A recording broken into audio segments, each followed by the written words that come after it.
In the previous session, we have seen different task communication techniques. So in this session, we will see the task synchronization and some issues related to task synchronization. So we have seen again in the multitasking environment, multiple processes run concurrently or simultaneously, that is in pseudo parallelism, and they share the system resources. So these processes, they communicate with each other with different inter-process communication mechanisms, including shared memory and variables. So we have seen those inter-process communication mechanisms in the previous session. Imagine a situation where the two processors they try to access display hardware connected to the system. So if both of the processors try to access the same display which is connected to the system, or imagine a situation where two processors they try to access a shared memory area where one process tries to write to that memory location when the other process is trying to read from that memory location. So in the same area, a process is trying to read, at the same time other process is trying to write. At that time, it would result in unexpected results. Okay, so this can be actually solved by making each process aware of the access of a shared resource, either directly or indirectly. So that means every process should be aware of the access of the shared resource. So that is called synchronization. Okay, the act of making processes aware of the access of shared resources by each process to avoid conflicts is known as task or process synchronization. So there are some issues which occur in task communication or synchronization, which may arise in a multitasking environment if the processes are not synchronized properly. Okay, there are many issues like racing, deadlock. There are some other issues also like dining philosophers problem, producer consumer problem. Okay, then priority inversion. So there are different issues. So in your syllabus, only these two are mentioned. That is racing and deadlock. Okay, so we will see what this. Uh, First, we will see what is racing. To understand that, let us consider a small piece of code or a small program that is written in Windows operating system. Where you can see include hash include windows.h, hash include stdr.h. Then there are two variables defined here. Buffer is a array of 10 size 10. There are 1, 2, 3, 4, 5, 6, 7, 8, 9, 10 numbers written in that array. Then counter is an integer int variable, short int, with initial value initialized to 0. Okay, so these two variables are defined first. Then we are writing two processes. Process A, okay, process A is written here. Int I. The inside the loop, you are incrementing that counter. Initially, it was 0. You are incrementing that counter 5 times. See, for I is equal to 0, I less than 5, I plus plus means for the values of I from 0 to 4, if buffer of I is greater than 0, okay, buffer of I in the sense if buffer of 0, buffer of 1, buffer of 2, buffer of 3, buffer of 4, if that is greater than 0, the counter will be incremented by 1. Counter plus plus will increment the counter value to by 1. So this will happen 5 times. So this process increments the counter value by 5 times. Okay, so next there is another process, process B. Okay, this also accesses the same buffer and the same variable counter. That counter variable is shared between the two processes. Okay, so what you can see in process B is the similar program, but instead of the variable I, j is used here.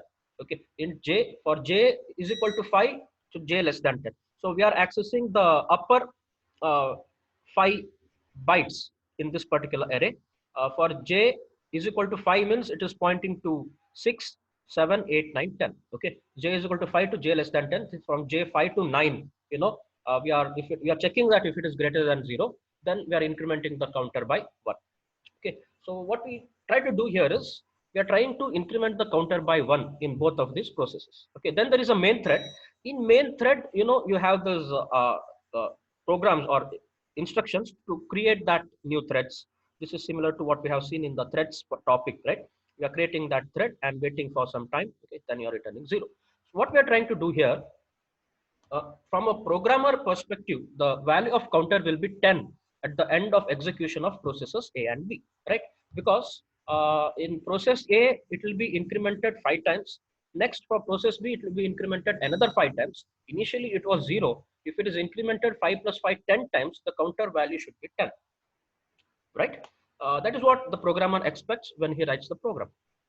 But in a real world execution, the result actually depends on the process scheduling policies that is adopted by the kernel.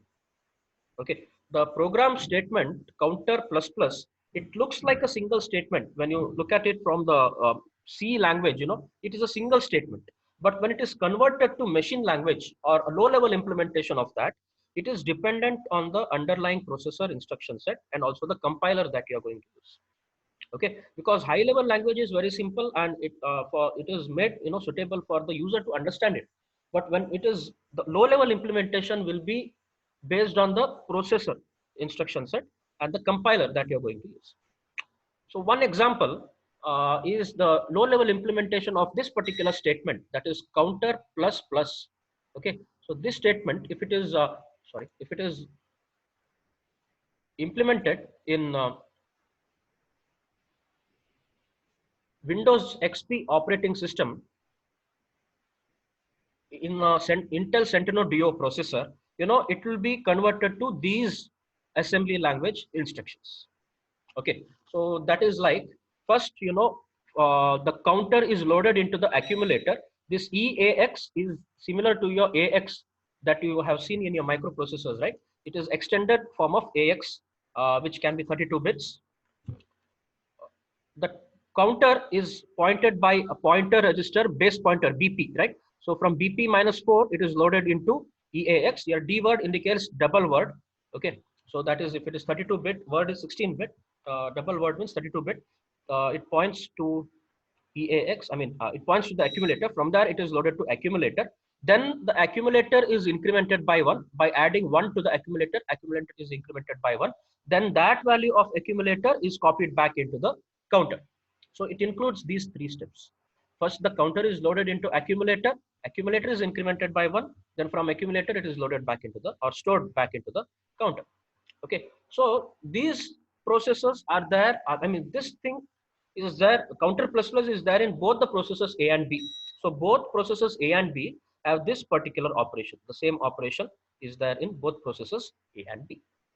Okay, so now you try to imagine a situation where there is a process switching or the context switching that is happening from process A to process B. That means from process A, you are jumping into the process B when process A is executing that particular statement, that is counter plus plus statement. So now counter plus plus is not a single statement from the system point of view, right? So there are 3 particular statements. Now imagine that the process switching happened at the point where the process A executed the low level instruction, the first one. Context switching happens when you are executing this particular instruction, okay, and is about to execute the next instruction. So it can be shown here. After the execution of first instruction, the context switching happens and it goes to the process B. There it executes these 3. After completing these 3, again it will return back to process A. Okay, now what happens? See, the process B, it will increment the shared variable counter in the middle of the operation where process A tries to increment it. Here, process A would have incremented the particular counter in the next step. But before that, the context switching has happened and process B does that task.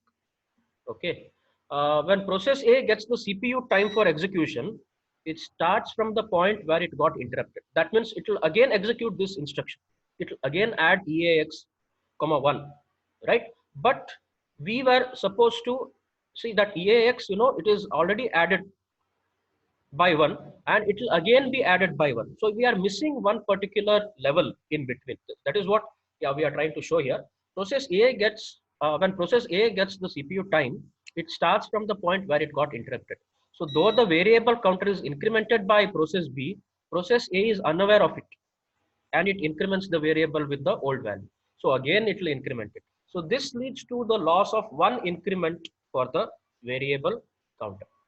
Okay, so one increment, it is missed in between. So this issue wouldn't have occurred if the underlying actions corresponding to the program statement is finished in the single CPU execution cycle. single CPU execution cycle, those are called atomic operations.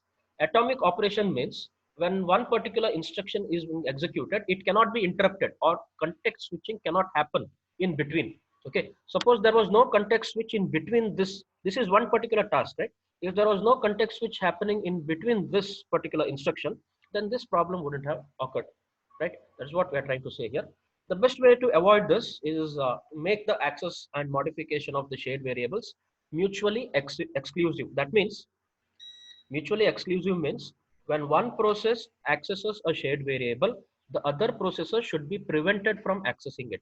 Here that variable counter, it is accessed by process A. At that time, you should not allow the context switching, and process B should not be allowed to access that particular variable counter. Okay, when process A completes and releases that variable, only then the process B should be allowed to access that particular variable. So this condition is actually called racing, where two or more processors try to access the same common variable or same shared resource or IO device. Okay, so racing or the race condition is the situation in which multiple processors compete with each other or they race with each other to access and manipulate the shared data concurrently. Okay, in a race condition, the final value of the shared data depends on the process which acted on the data finally. So we cannot expect which one will act on the data finally. Okay, it depends finally on the system, and we can just check the output and conclude which one has acted on the data finally. Okay, so that is one of the issues which happen in task synchronization, which is called racing or the race condition. The next issue we have is again a very important thing, that is a deadlock.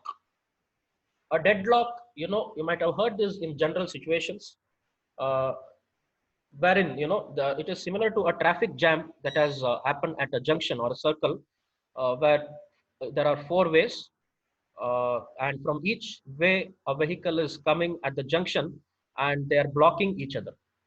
Now what has happened here is no vehicle can move, no vehicle can proceed further because they have formed a deadlock. Similarly, in operating system, if one process, it keeps waiting for some resource and that resource is held by the other process, and that process is actually waiting for some resource which is held by the first process. In that case, a deadlock, that situation is called a deadlock. Race condition produces incorrect results, whereas deadlock condition creates a situation where none of the processors are able to make any progress in their execution. Okay, resulting in a set of deadlock processes, means they have come to a halt. Okay, this is similar to a traffic jam issues in a junction, as we can see in this illustration. So in its simplest form, deadlock is the condition in which a process is waiting for a resource held by another process, which is waiting for a resource held by the first process. That is what I said. So suppose there is process A and process B. Process A is holding one resource X, okay, and it is waiting for another resource Y, but this resource Y is held by the process B, which is waiting for the resource X. So resource X is held by A, but process B is waiting for that. Resource Y is held by process B, but it is process A is waiting for that. So none of the process will release that resource, and it will keep waiting till infinity if this continues. So this is called a deadlock situation. Both hold the respective resources and they compete each other to get the resource held by the respective processes. So none of these competing processes will be able to access that resource, which is held by the other process, since they are locked by the respective processes. Okay. There are some situations or conditions which can favor a deadlock. Okay, this can be asked in the exam also to explain the different conditions favoring a deadlock situation. There are actually four situations or four conditions or four criteria which can favor a deadlock situation. One is the mutual exclusion. In mutual exclusion, the criteria that only one process can hold a resource at one time. Okay, this means that the processor should access shared resources with mutual exclusion. Only one process can hold the resource at one time. So that's why the other process cannot hold it. So this can cause a deadlock actually. Okay. For example, accessing of display hardware in an embedded device, only one process can access that display hardware at a time. So that is a condition which can favor a deadlock situation. The other one is hold and wait. Okay. The condition in which a process holds a shared resource by acquiring the lock controlling the shared access and waiting for additional resources held by other processes. That means it's a similar situation. One process is holding it and it has locked it. The other process cannot access it. Similarly, it is waiting for the other resource which is held by other processes. So that can favor a deadlock. Then no resource preemption. Your resource, if it is not preempting, if it preempts, deadlock is solved actually. If there is no resource preemption, then it favors a deadlock. The criteria that operating system cannot take back a resource from a process which is currently holding it, and the resource can only be released voluntarily by the process holding it. Only then, then it can cause a deadlock. The operating system cannot preempt it. The process has to release it voluntarily. So process will release when it finishes, the task, which is actually waiting for some other resource, which is held by some other process. Okay, so it's in a continuous vicious circle. Next condition which can favor a deadlock situation is the circular wait. Here, a process is waiting for a resource which is currently held by another process, which in turn is waiting for a resource held by the first process. It's like in a loop. So in general, there exists a set of waiting processes, P0, P1, P2, P3 till Pn. P0 is waiting for a resource held by P1. P1 is waiting for a resource held by P0, in a continuous cycle. Then P1, it might be waiting for resource held by P2. P2 might be waiting for resource held by P3. So Pn, right, last process, it might be waiting for resource held by P0. So P0 is waiting for resource held by Pn. So that means each process is waiting for resource held by some other process. So this forms a circular wait queue. Okay, so these are the conditions which can cause the deadlock situation. Normally, it is a result of combined occurrence of these four conditions. Okay, combined occurrence of these four conditions, and these four conditions, they are called Kaufman conditions because it was first described by one person, E.G. Kaufman, in the year 1971. So these conditions, if you are asked to explain Kaufman conditions, it is same as the conditions favoring a deadlock situation. That is mutual exclusion, hold and wait, and no resource preemption. Next, if the deadlock occurs, you have to handle it effectively. So that concept is called deadlock handling. Okay, a smart OS may foresee the deadlock condition and will act proactively to avoid such a situation. Normally, deadlock has to be avoided. But suppose somehow deadlock occurs, then it has to be handled. Okay, if a deadlock occurs, the reaction to it by the operating system is non-uniform. That means there can be multiple methods to react or handle that particular deadlock based on the condition. The OS may adopt any of the following techniques to detect and prevent the deadlock. One is to ignore the deadlock. Ignore it. If a deadlock has occurred, just ignore it. This is not possible or practical in most of the applications. Okay, so always assume that the system design is deadlock free. It is based on an assumption that the design is deadlock free. That means if a deadlock happens, we can ignore it. So this is acceptable for the reason that the cost of removing a deadlock is larger compared to the chance of happening a deadlock. Okay, so this, it happens in the Unix operating system, which just ignores the deadlocks. But you cannot do this thing in a life critical system. You cannot just ignore the deadlock. It cannot pretend that it is deadlock free for any reason. The life critical system, which can risk lives of people, that you cannot ignore the deadlocks. The other handling mechanism, deadlock handling mechanism, is to detect and recover. Okay, so this suggests that the detection of a deadlock situation and recovery from it. So it is similar to deadlock condition which has arisen in the traffic junction. So what you can do, if there was a deadlock, as in the previous case, if there was a deadlock, you can just take the cars back. You can put on the reverse gear and back off the cars or back up the cars. So that is preventing the deadlock. Okay, recovering from a deadlock, not preventing, sorry. That is to detect the deadlock and recovering from a deadlock. To back up the cars, if you back up the cars, there is actually way, and you can execute one process at a time, like you can move one car at a time and solve that condition of deadlock. Okay, so the vehicles from different directions compete to cross the junction. A deadlock condition is resulted, as we have seen in the previous case. So once that happens, only solution is to back up the vehicles from one direction and allow the vehicles from the opposite direction to cross the junction. So if the traffic is too high, if there is only one car, it's okay. But if there is too much of traffic, normally at the junctions, there'll be too much of traffic.